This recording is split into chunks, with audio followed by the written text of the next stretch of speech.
Gladiator 2. ரோமனோட king ஒருத்தர் இறந்து போயிடுறாரு. இறந்ததுனால அவரோட பையனுக்கு உயிருக்கு ஆபத்துன்னு தெரிஞ்சு, அவர் பையன நாடு கடத்திடுறாங்க.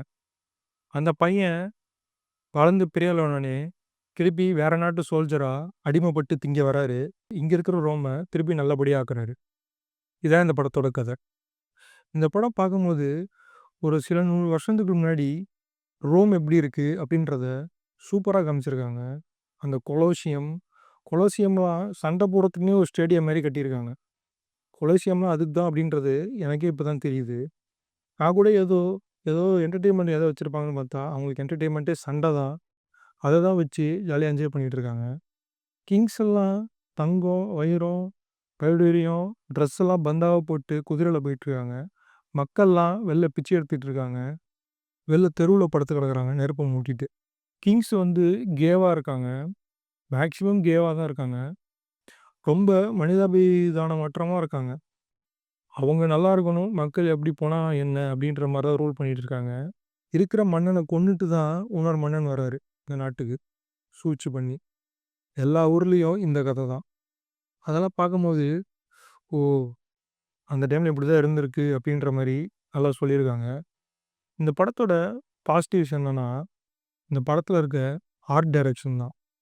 இது வந்து லைவ் லொகேஷன் எடுத்தாங்களா? இல்ல விஎஃப்எக்ஸ்ல எடுத்தாங்கன்னே தெரியல. ஒரு ரோமுக்குன்னு ஒரு ஒரு டோப்போகிராஃபி இருக்கும்ல. ரோமுக்குன்னு ஒரு ஒரு ஒரு சரவுண்டிங், ஒரு அட்மாஸ்பியர் இருக்கும்ல.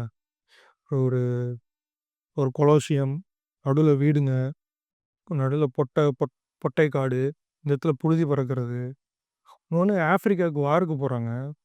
அங்க ஒரு வார் சீக்வென்ஸ் நடக்குது. அந்த கப்பலு, அங்க இருக்க ஃபோர்ட்டு, அதெல்லாம் எப்படி பண்ணாங்கன்னு தெரியல. அவ்வளோ ரியலா இருக்கு. சூப்பரான விஷயம் வந்து கலர் கிரேடிங். பக்காவா செட் ஆயிருக்கு. சினிமாட்டோகிராஃபி. ஒரு படத்தோட ஃபீல் வந்து சினிமாட்டோகிராஃபில தான் தெரியும். படம் பார்க்கும்போது நம்ம ரோம்ல இருக்க மாரியே இருக்கு. அந்த அளவுக்கு பயங்கர கனெக்ட் ஆகுது சினிமாட்டோகிராஃபி. இன்னொரு பயங்கர plus screenplay. Screenplay ஆரம்பிச்சதும் தெரியல, கிளைமாக்ஸ் வந்ததும் தெரியல, நடுவுல ட்விஸ்ட் வந்ததும் தெரியல. அந்த அளவுக்கு ஃபென்ன மாரி வழுக்கிட்டு போகுது ஸ்க்ரீன் ப்ளே. அதில நம்ம ஹீரோ அழகா ஸ்மூத்தா ட்ராவல் பண்ணி வந்து கிளைமாக்ஸ்ல ரோம பழையபடி ஆக்குறாரு. இந்த படம் வந்து ஒரு அருமையான தியேட்டர் வாட்ச்சு. என்னோட ரேட்டிங் 5க்கு 3 ஸ்டார்.